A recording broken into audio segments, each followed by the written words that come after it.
I think Governor Sonko was failed the people who elected him, because when he was being elected, and actually he was elected overwhelmingly. He beat the former governor really by a good number of votes. And when he was going for the position, he knew very well the job that he was going to do. He knew that traffic was one of the key functions of the county government. He knew that planning was the other key function. And all these four functions, he knew very well that they are the key or the backbone of the county government. So by him surrendering them to the national government, there's a general belief, and I also subscribe to that the Governor Mike Sonko has let down the people who elected him.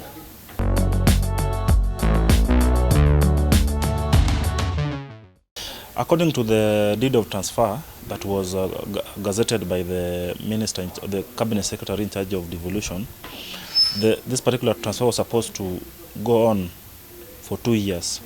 So that means the governor who will come after Governor Mike Sonko in 2017 should have all the functions of the county government, because the contract that they signed with the Governor Sonko shall have expired. So we hope, and according to also that contract, I don't think if the national government can actually stick to the function or refuse to hand over the functions if the next governor comes or after the expiry of that particular deal.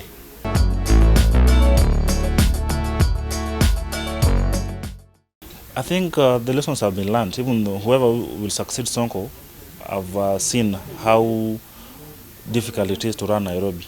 So whoever will be taking over from Governor Mike Sonko must actually prove beyond a reasonable doubt that he is capable, he or she will be capable to take care of these functions. So with that in mind, the government, I think in the coming election in 2022, I think the national government will be having a key interest in the person who will be running for this particular seat, so that it does not repeat itself. This chaos, this drama, this sort of underwhelming performance is not replicated again in the next administration.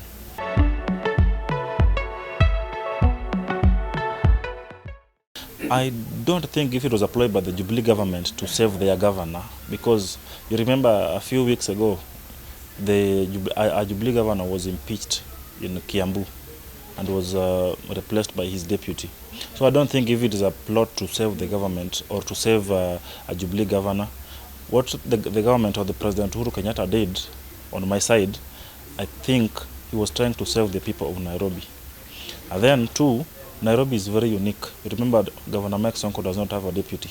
So if Governor Mike Sonko was supposed to be, or was to be impeached, then that means that the county was going to, there was going to be a by-election in Nairobi. This is a very expensive affair for the government right now, and it's also at the time that the county is actually not considering going to any election. So the government or the president considered very many factors, and I think it was a bargain for Sonko so that he is spared. But again, the president had some key reasons or solid reasons for taking over the functions. Nairobi doesn't have a deputy governor.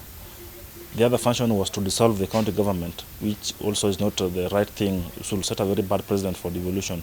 So I think taking over the functions and also saving Sonko from impeachment was in the best interest of the people of Nairobi. The national government will now provide water, will now be in charge of traffic, and these are the key functions. I think that is good for Nairobi, and I think, personally, I think I support the president on what he did to save the people of Nairobi.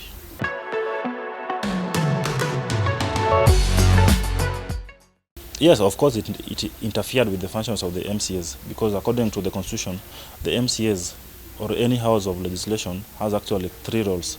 We have legislation, oversight, and representations.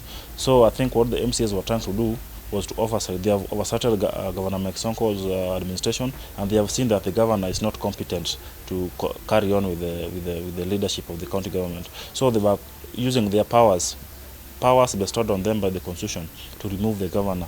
But I think the president saw it twice, as much as he interfered with the mandate of the MCAs, but he saw it wise to do so because of the prevailing situations. As I said, Nairobi is unique. It doesn't have a deputy governor. The other solution was to dissolve the county government. That again would have been a disaster, because the entire government, including the county assembly, the MCAs, would have gone home. So I think as much as the president has interfered, but again, this was in the best interest of not only the governor himself being saved from the impeachment, but even from the MCAs who would have actually gone home if the county government would have been dissolved.